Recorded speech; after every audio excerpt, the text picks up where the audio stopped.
Amigas y amigos, muy buenas tardes tengan ustedes.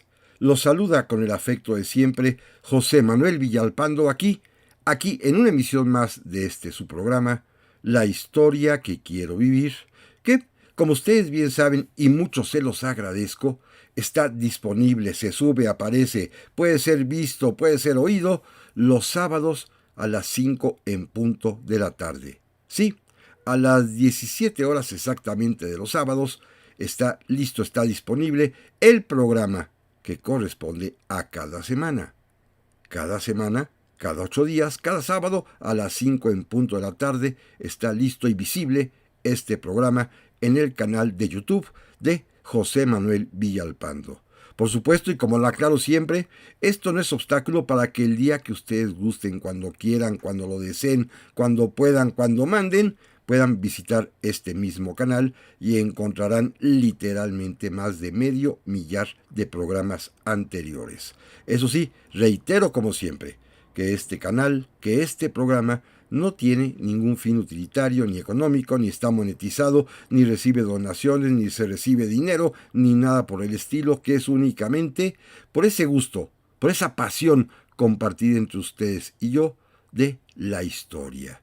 Naturalmente, también les reitero que están a su disposición las vías electrónicas que permiten comunicarnos, bien sea a mi correo villalpandohistoriador@gmail.com, a mi página de Facebook Villalpando la Historia, o bien en los comentarios que permite este mismo canal de YouTube.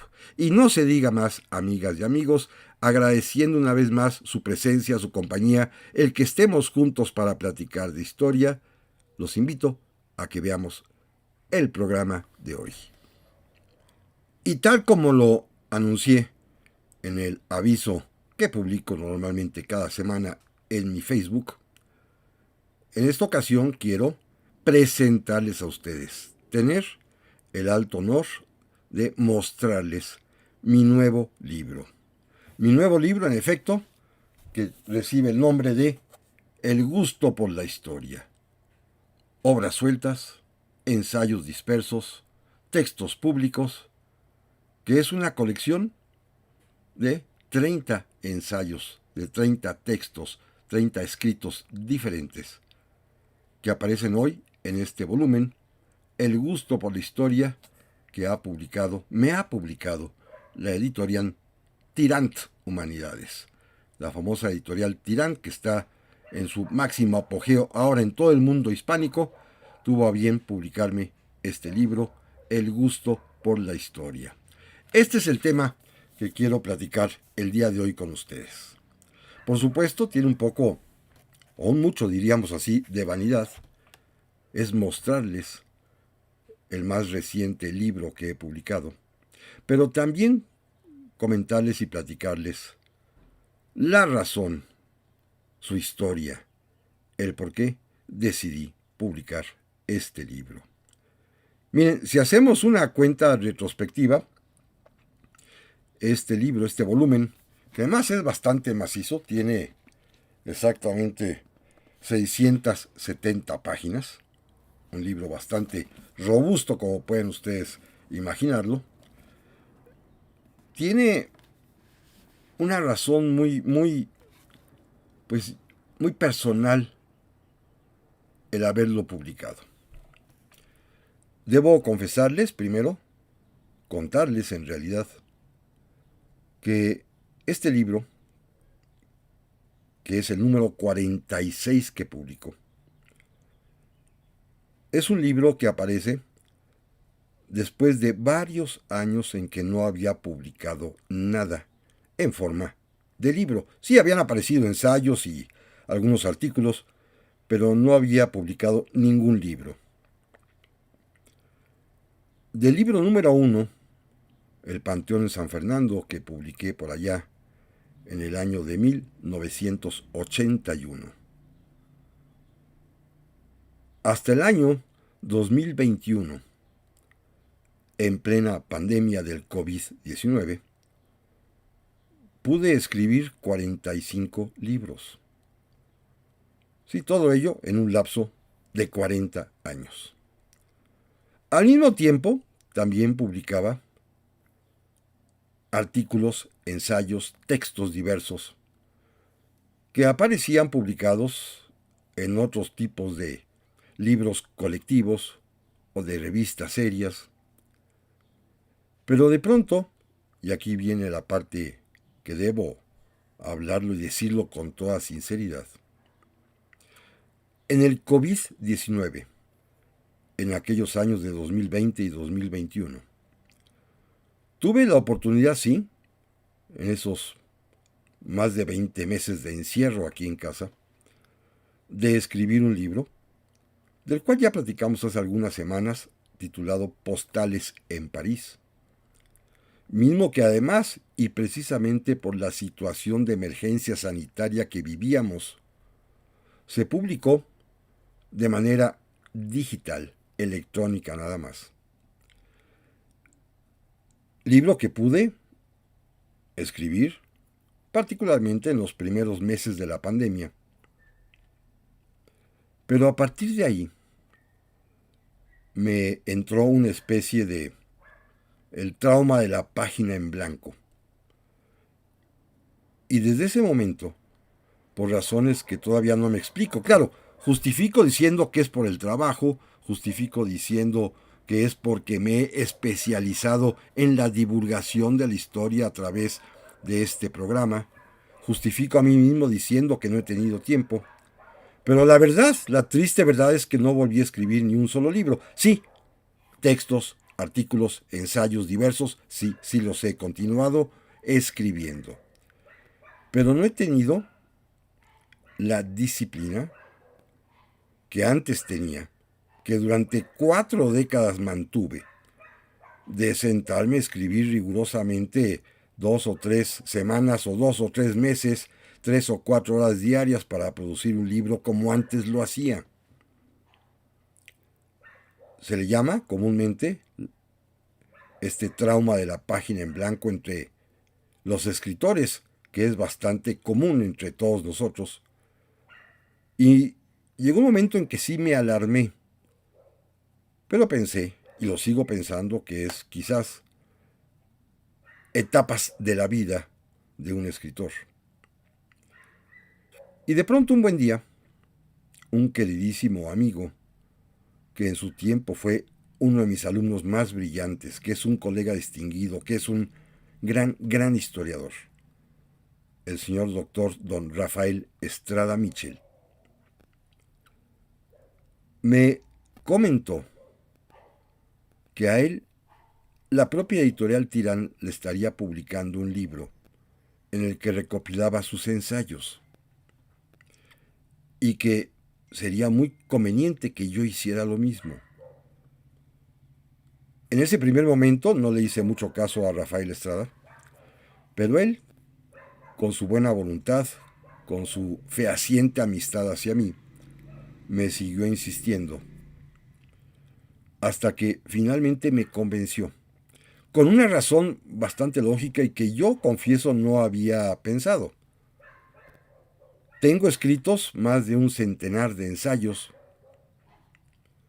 que están publicados en diversas revistas, en diversos libros colectivos, algunos de ellos en Facebook, otros más son discursos o conferencias que he dado en distintos momentos y que aparecen pues todos por allí dispersos en estas muy distintas y muy variadas publicaciones. Me puse a contar lo que he escrito los últimos más de 40 años de mi vida y encontré casi un centenar de textos.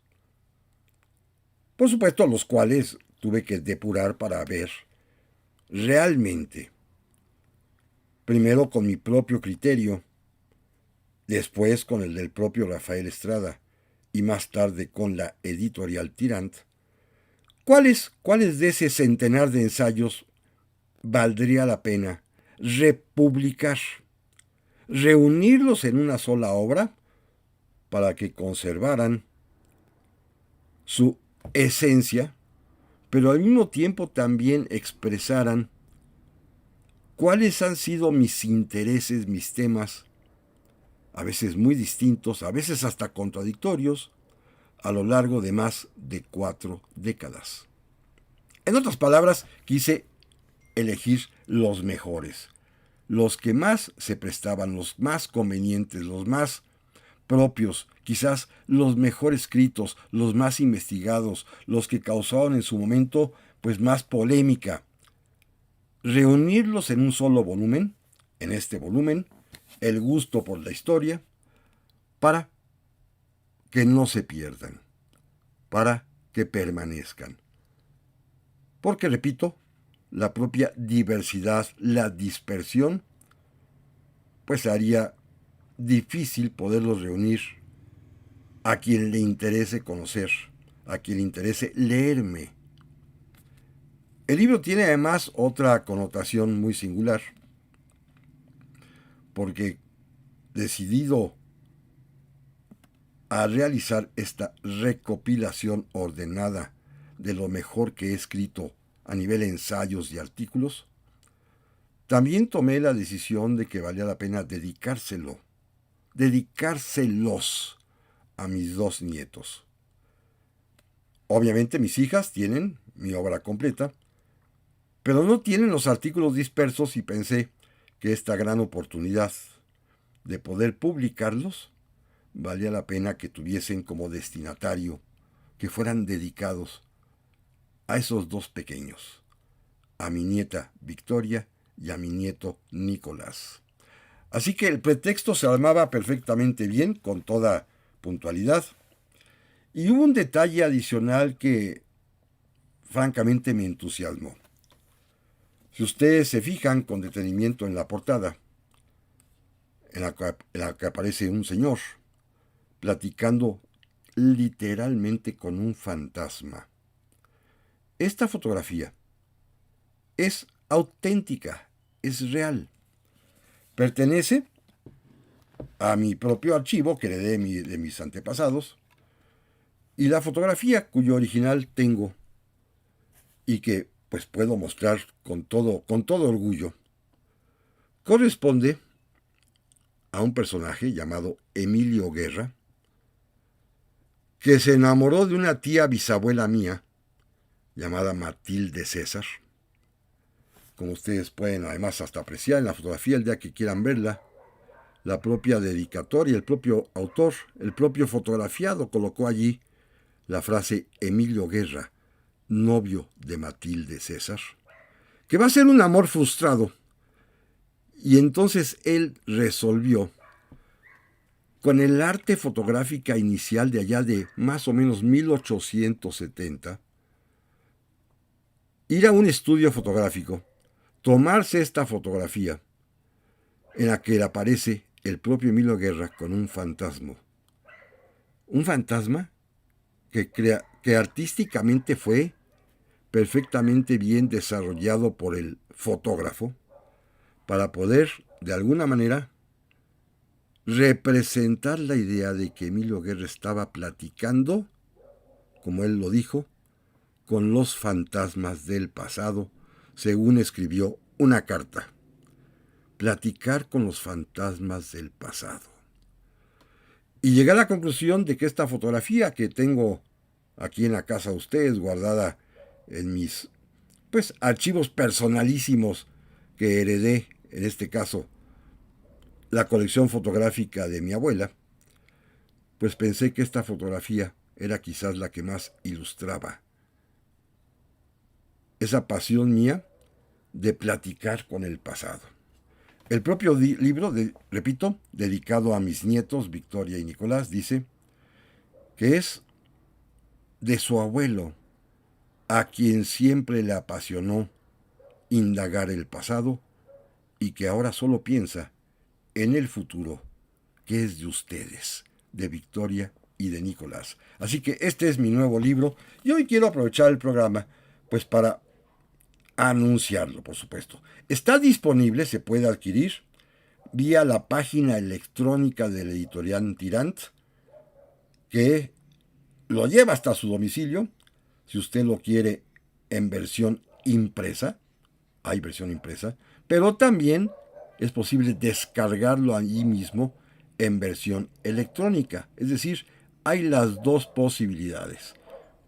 El libro impreso, como antaño, como a mí me sigue gustando todavía, con 670 páginas, o está también la versión digital, la versión electrónica, descargable en su equipo de cómputo, el que sea. Así que tenemos las dos posibilidades. Y quiero pues dedicar el programa de hoy a presentar este libro, pero además para poderlos entusiasmar, platicarles de qué trata. Son 30 ensayos diferentes, que es lo que quiero mostrarles. Una breve y rapidísima charla de qué contiene este libro, El gusto por la historia de José Manuel Villalpando. Primeramente, el libro inicia con una presentación que escribiera Rafael Estrada Mitchell. Una presentación francamente generosa, amistosa, en la que Rafa pues destaca algunos de los textos, pero sobre todo, y cosa que le aprecio y le agradezco infinitamente, señala este hecho de que he dedicado mi vida entera al estudio de la historia. Repito, es una presentación que escribiera Rafael Estrada Mitchell, un destacado doctor en historia, egresado además de la Escuela Libre de Derecho y con estudios superiores en la Universidad de Salamanca, allá en España, y que de veras me conmueve, me alienta y por supuesto me obliga a estar eternamente agradecido con Rafa. Los 30 textos que he mencionado, comienzan en realidad con uno que publiqué, el número 1, allá en el año de 1982. Fíjense, 1982 publiqué un folletito, incluso lo pagué yo mismo, que se tituló Los monumentos a Colón.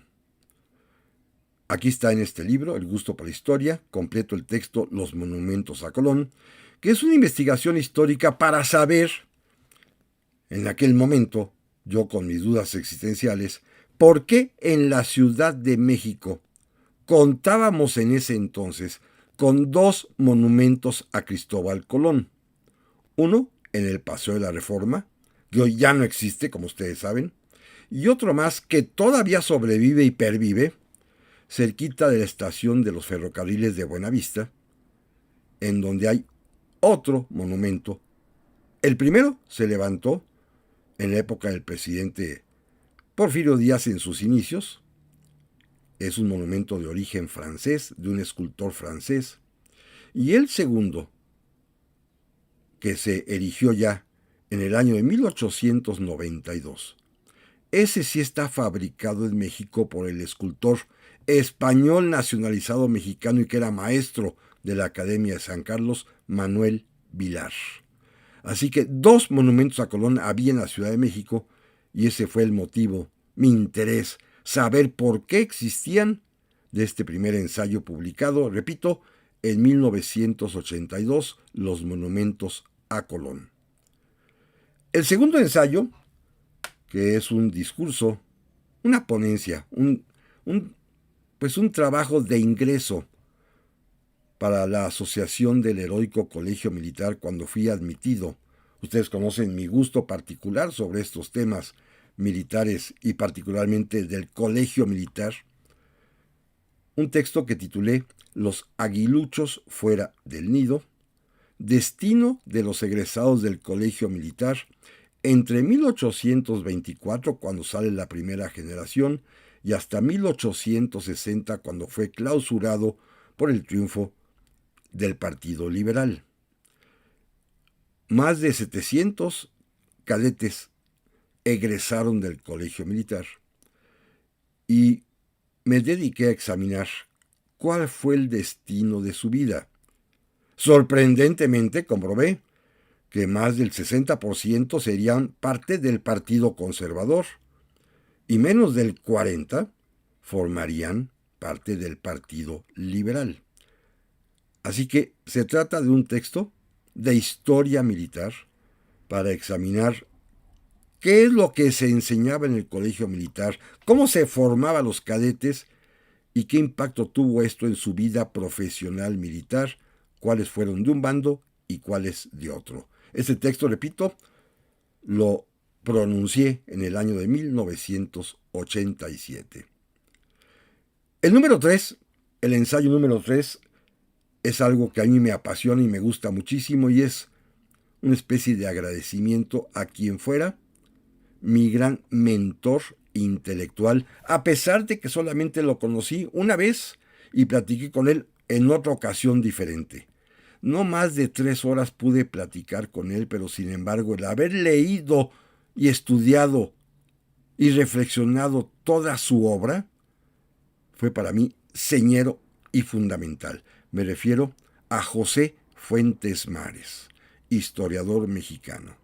Cuando falleció, allá por 1985-86, escribí este texto que me publicó afortunadamente la Universidad Nacional Autónoma de México en su revista Estudios de Historia Moderna, y ahí hablo, examino, valoro y agradezco la obra de José Fuentes Mares. Repito, este texto, José Fuentes Mares, que es mi agradecimiento a mi mentor intelectual, lo publiqué en el año de 1988. Vamos al número 4. El número 4 tiene también una característica muy singular.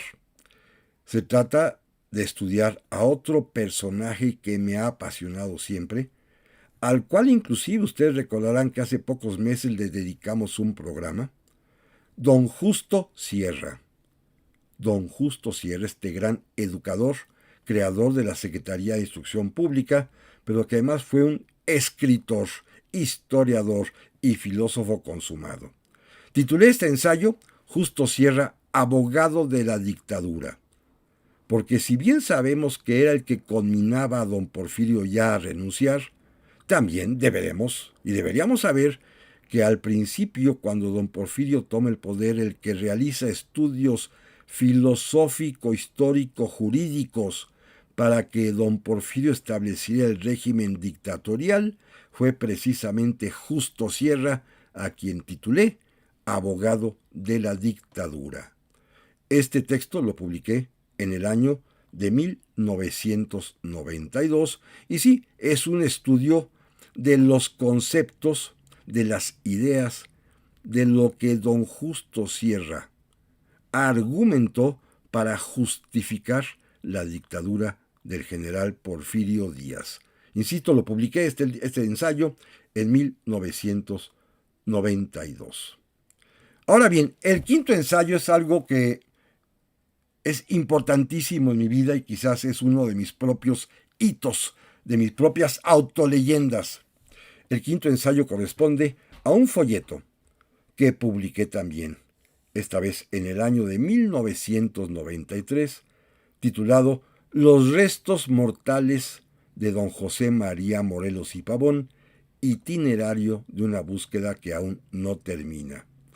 Es el ensayo que escribí para recordar, para narrar, para platicar mi propia aventura en búsqueda de los restos de Morelos cuando, en la ciudad de París, ya como corolario, tuve la gran oportunidad de abrir la tumba de su hijo, Juan Nepomuceno Almonte, para saber si estaban en efecto allí los restos mortales de Morelos, como se decía, como se argumentaba, pero además el folleto contiene pues todas las etapas previas de investigación que me llevaron a París, ya lo confieso ahí en el propio folleto, casi con la certeza de que no estarían, pero habría que abrir la tumba para descartar todas las suposiciones, todas las hipótesis, todas las versiones que se habían dado, en el sentido de que Almonte se había llevado los restos mortales de su papá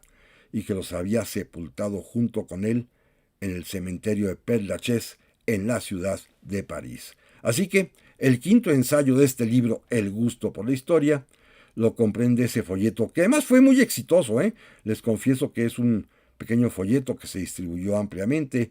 lo editaba una compañía privada que lo repartió, lo vendió inclusive, y tuvo mucho éxito porque pues aquella aventura en la ciudad de París llamó muchísimo la atención. Insisto, Los restos mortales de don José María Morelos y Pavón, publicado en 1993. El sexto ensayo es una cosa totalmente diferente.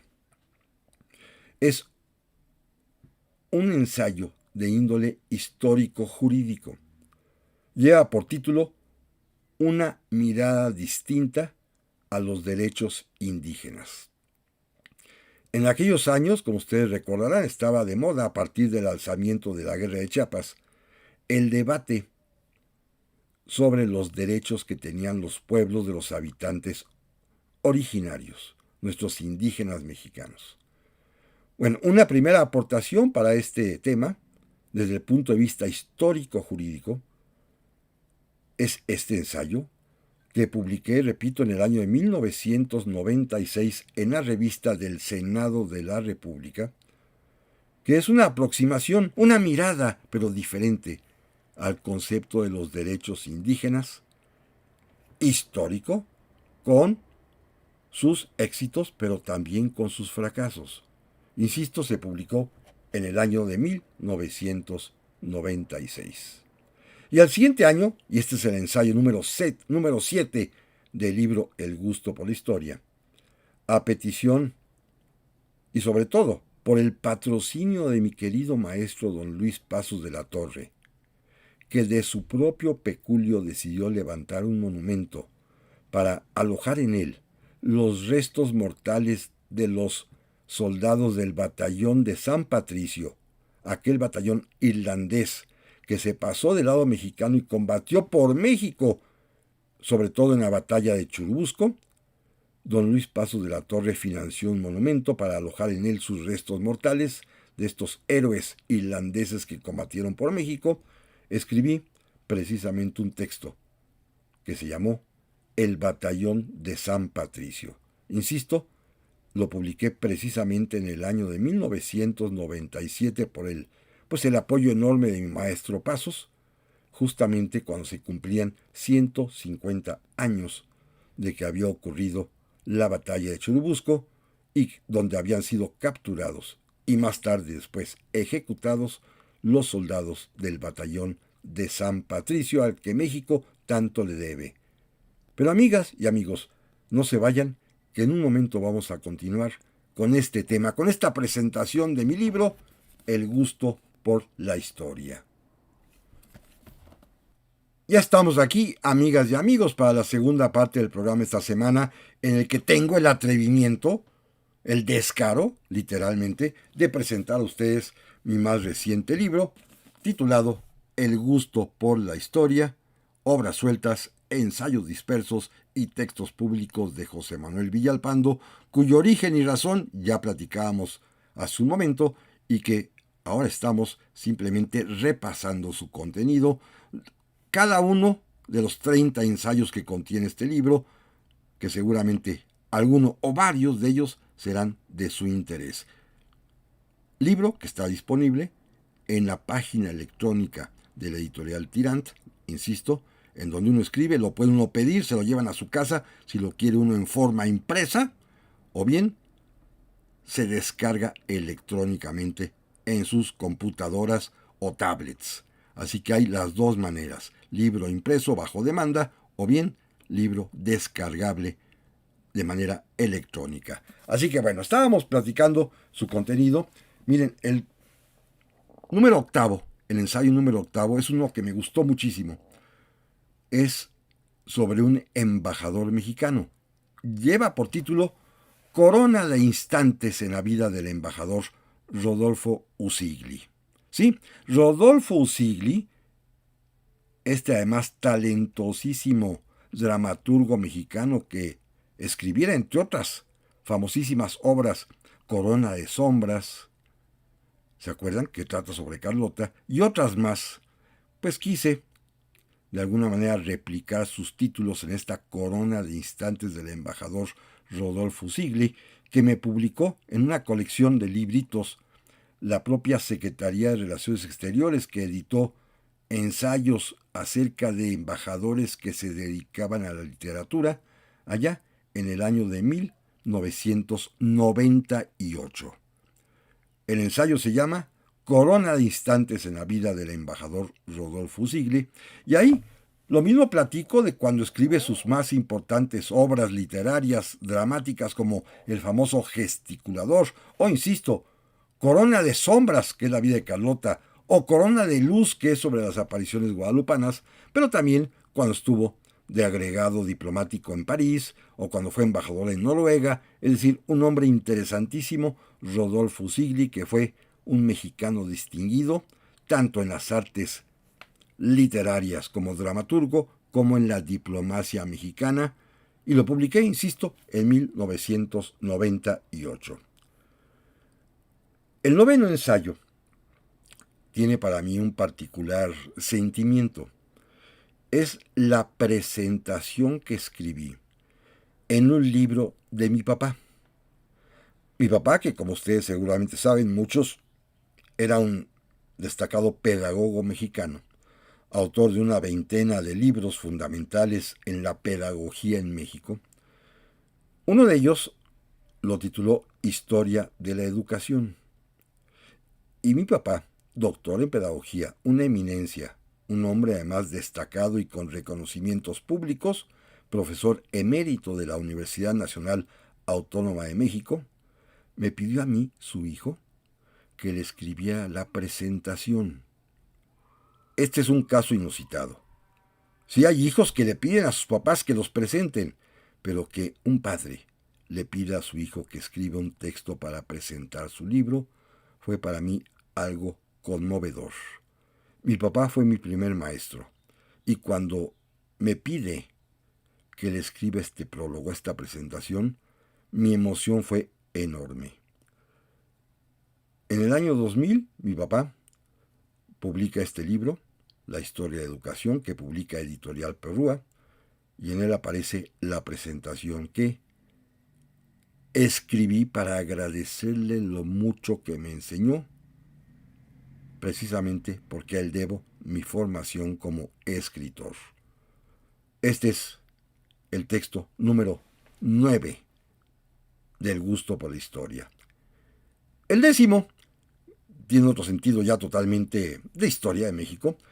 Fue por encargo de la distinguida doctora doña Josefina Zoraida Vázquez, en una obra monumental que editó de 5 volúmenes con diferentes autores sobre historia de México, y a mí me pidió que escribiera uno que titulé Puente entre dos épocas, 1848-1856, que se publica en el año de 2002 y que trata sobre lo que pasó en México una vez que se consumó la derrota en la guerra con los Estados Unidos de América y hasta que inicia la República Liberal de 1856.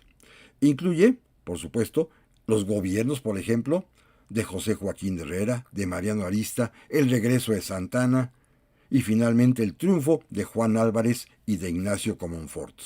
Pero también ahí se platica el ambiente cultural, por ejemplo, del medio siglo de 1850, de los poetas, las poetisas, como la hija de Vicente Guerrero, que era poetisa, Guadalupe Guerrero de Riva Palacio, la esposa de Mariano Riva Palacio. Se platica también del calendario que apareció ese año del medio siglo. En fin, es una historia muy muy bonita que se la recomiendo, que a mí me gustó mucho, a petición de doña Josefina Zoraida Vázquez, Puente entre dos épocas, que se publicó en el año de 2002.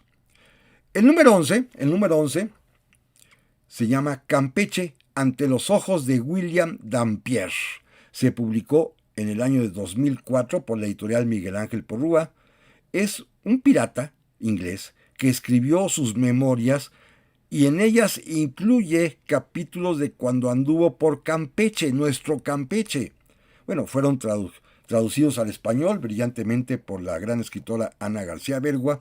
A mí me pidieron que hiciera el prólogo, estudio introductorio, y estudié la vida de este pirata, William Dampier, que se publica, repito, por Miguel Ángel Porrúa en 2004, Y acabo de ver hace unos cuantos días que hay una nueva reedición de 2025 de este Campeche ante los ojos de William Dampier, de la editorial Miguel Ángel Porrúa.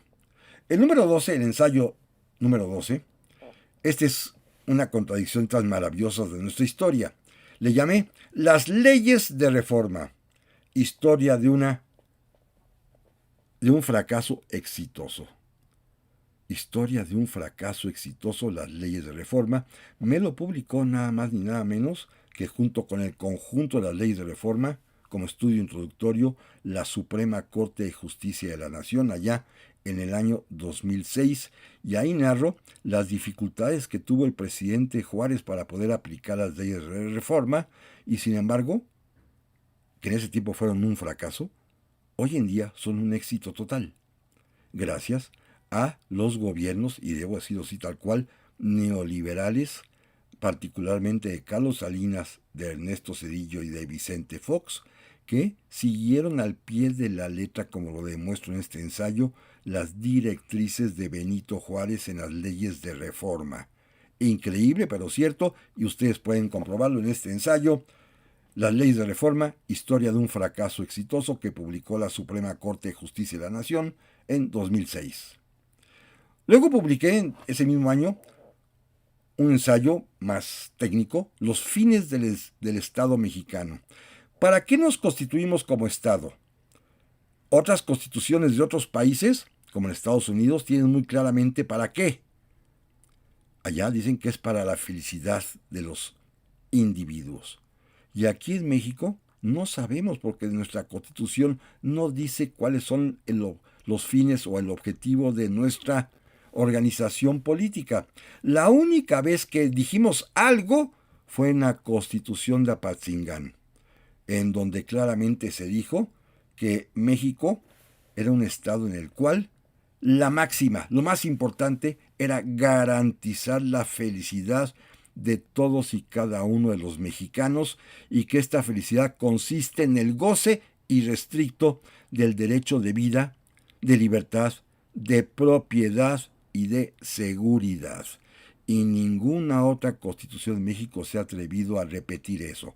Bueno, esto, Los fines del Estado mexicano, lo publiqué en el año 2006. Luego, en 2014, ya pasaron algunos añitos, en Facebook publiqué una serie que llamé Chiapas en Guerra, en ocasión a los 30 años de la guerra en Chiapas, aquella cuando el subcomandante Marcos encabezó la revuelta, que duró unos cuantos días. Bueno, quise imaginar, y lo hice en Facebook, en 3 largos textos, que era como una obra de teatro, donde hay actores protagonistas, hay actores de reparto, hay escenario y hay público.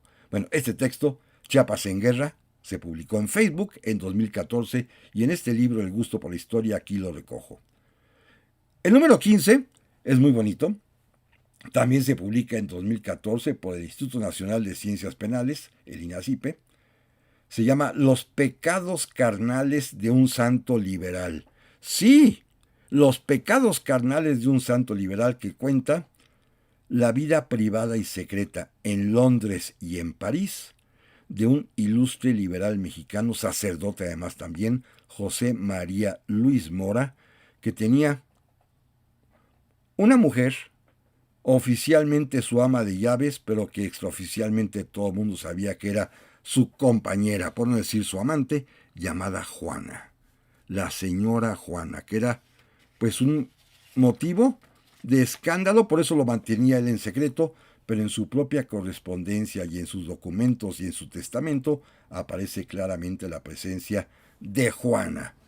El pecado carnal del santo liberal José María Luis Mora, publicado en 2014. El número 16, este se publicó por parte del Colegio de México, de un foro que se organizó en el año también de 2014, que llamé Política y Ejército, 1945 a 1994. ¿Cómo se involucró el ejército mexicano en la política nacional? ¿O cómo la política nacional involucró al ejército? Incluye, por supuesto, la participación de nuestras Fuerzas Armadas en la famosa represión de 1968, en la famosa también, pues guerra en contra de las organizaciones y bandas terroristas, de los guerrilleros, y finalmente su participación en la guerra de Chiapas. El ejército mexicano visto desde la memoria de los propios expresidentes de la República, que fueron a su vez comandantes supremos de dicha Fuerza Armada. Esto se publicó, repito, por el Colegio de México en el año 2014. 2 años después, y este es el número 17, en el año 2016 pude dar una conferencia de un tema que me tenía literalmente atrapado en la curiosidad, un tema que además disfruté muchísimo estudiarlo, que es Chile y la independencia de México. Sí, Chile, la hermana República de Chile, colaboró en la independencia de México de una manera muy curiosa, muy peculiar, marítimamente hablando, a través de una expedición naval, porque son los chilenos, a petición ya del gobierno independiente de México de Agustín Iturbide, quienes llevan a la península de Baja California la noticia de que México ya había consumado su independencia. Esto pues lo dije, lo expresé en el año de 2016. Chile y la independencia de México. Y debo apurar la velocidad porque si no, no voy a acabar en el tiempo de este programa. Miren, el número 18 se refiere a un consejo de guerra llevado a la literatura. Ahí examino el caso de 2 libros famosísimos: El Cerro de las Campanas de Juana Mateos y Noticias del Imperio de Fernando del Paso, destacando cómo ambos trataron, explicaron, dieron a conocer el juicio de Maximiliano de Habsburgo, allá en Querétaro de 1867. Este ensayo lo publiqué en un libro que se llama Literatura y Derecho, precisamente se publicó en el año de 2017. Otro tema más, el número 19. Este es muy bonito, se llama El pecado original de la Constitución de 1917, precisamente publicado en 2017 en el centenario de la Constitución, donde explico cómo Venustiano Carranza expidió una convocatoria para que fueran diputados constituyentes únicamente sus partidarios y sus amigos, excluyendo al resto de la sociedad mexicana. A esto llamé yo el pecado original de la Constitución de 1917, tema del cual también platicamos hace relativamente poco tiempo. El número 20, el artículo número 20, el texto número 20 que contiene el gusto por la historia, se llama Sóstenes Rocha y sus estudios sobre la ciencia de la guerra, que se publicó en 2018. Sóstenes Rocha, un general egresado del Colegio Militar allá por 1850 y tantos, que fue primero conservador y después liberal y un auténtico héroe en contra de la lucha contra el imperio y la intervención francesa y un defensor y amigo de Benito Juárez, fue también un estudioso de la ciencia de la guerra y escribió un libro sumamente importante, quizás el primer libro específicamente que habla sobre los estudios militares en México. Fue también director del Colegio Militar y fue un hombre destacadísimo. Esto lo publiqué en 2018. El texto número 21, que se publicó ese mismo año de 2018, como ven, hay años muy fructíferos, se llama El Tribunal de Cuentas de Maximiliano, del imperativo categórico al realismo mágico. ¿Sabían ustedes que Maximiliano quiso controlar y verificar las cuentas, los gastos de los funcionarios de su imperio? Bueno, armó toda una estructura para evitar la corrupción. ¿Funcionó o no? Vean ustedes en este ensayo que se llama, repito, El Tribunal de Cuentas de Maximiliano, del imperativo categórico al realismo mágico. El siguiente ensayo, el número 22, que se publicaría también en 2018, Este sí reviste de una importancia y seriedad trascendental. Se llama La Guardia Nacional en México. Es un estudio histórico-jurídico de lo que es la Guardia Nacional, que aclaro, no corresponde a lo que hoy conocemos como Guardia Nacional. La Guardia Nacional, hasta hace relativamente muy poco tiempo, constitucionalmente hablando, está formada por ciudadanos soldados, no profesionales, sino que se reúnen para los casos de defender a la patria o restablecer el orden público. Con historias muy importantes, por ejemplo, las historias sucedidas en la Guerra de Reforma, o en la guerra contra la intervención francesa, o en la guerra contra los Estados Unidos de América, o en la Revolución Mexicana. Soldados que son ciudadanos, ciudadanos en armas. Esto lo publiqué en la Guardia Nacional en México en 2018. El texto, el escrito número 23, este tiene por finalidad destacar el pensamiento filosófico jurídico de la Universidad de Salamanca, allá en España, en donde se educaron los principales teóricos de la conquista española en América del siglo XVI. Es un acercamiento a cuáles eran los hombres y cuáles eran sus pensamientos que dieron origen a la conquista de América, pero partieron del principio de crear un nuevo derecho dotando de derechos, sobre todo, a los naturales habitantes originarios de las tierras americanas. Lo publiqué en la revista que se llama Tiempo de Derechos precisamente, y esto fue en el año de 2019. El artículo o texto número 24 del Gusto por la Historia se llama La Conquista Notarial de México, que tiene como base una conferencia que di en el año 2019, pero esto se va a publicar hasta 2021, en donde narro, desde el punto de vista de los notarios públicos, su participación en la conquista de México, partiendo del hecho que Hernán Cortés era además también notario.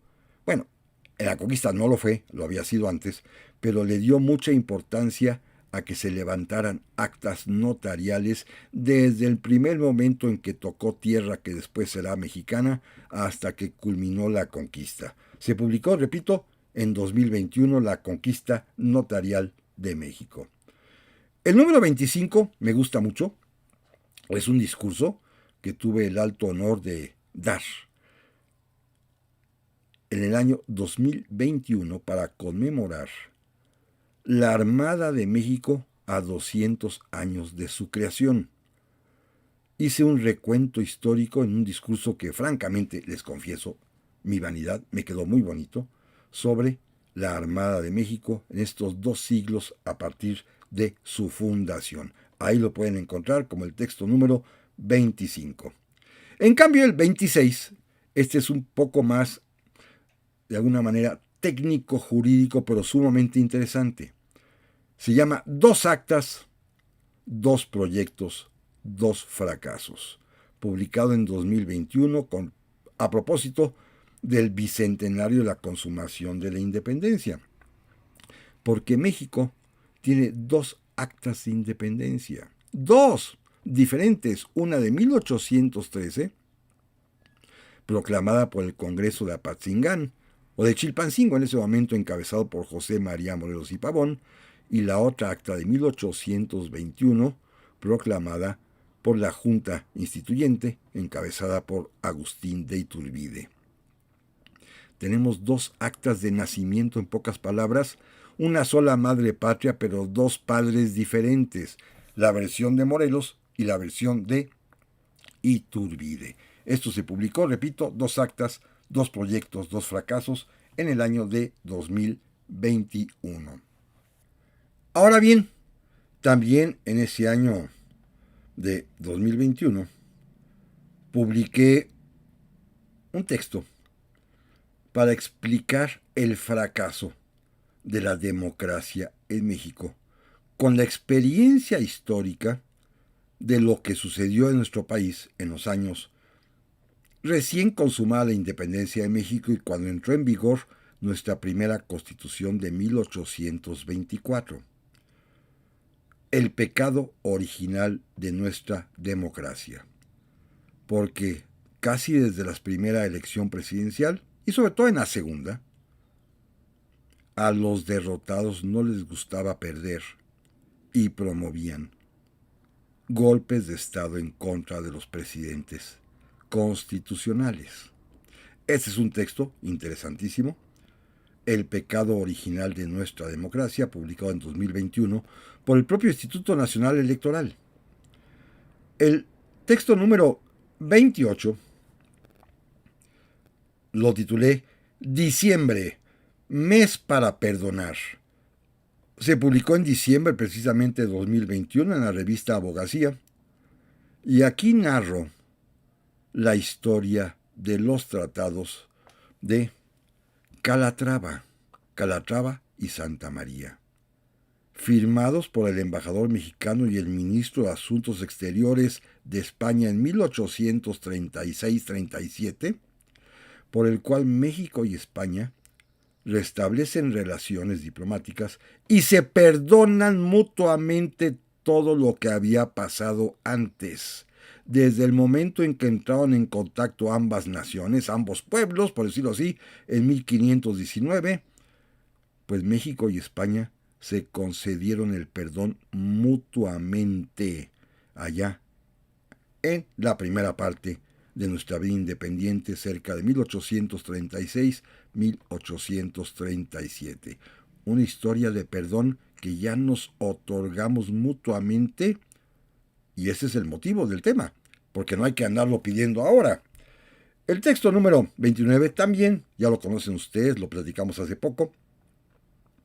Napoleón Bonaparte en México, que es el ensayo que recientemente, hace el año anterior, se publicó también por parte de Editorial Porrúa. Quise también incluirlo aquí porque lo consideré uno de los mejores, quizás, que más me han gustado, que más he escrito con gusto para que culmine en esta colección de El gusto por la historia. Napoleón Bonaparte en México, que se publicaría apenas el año anterior, en 2025.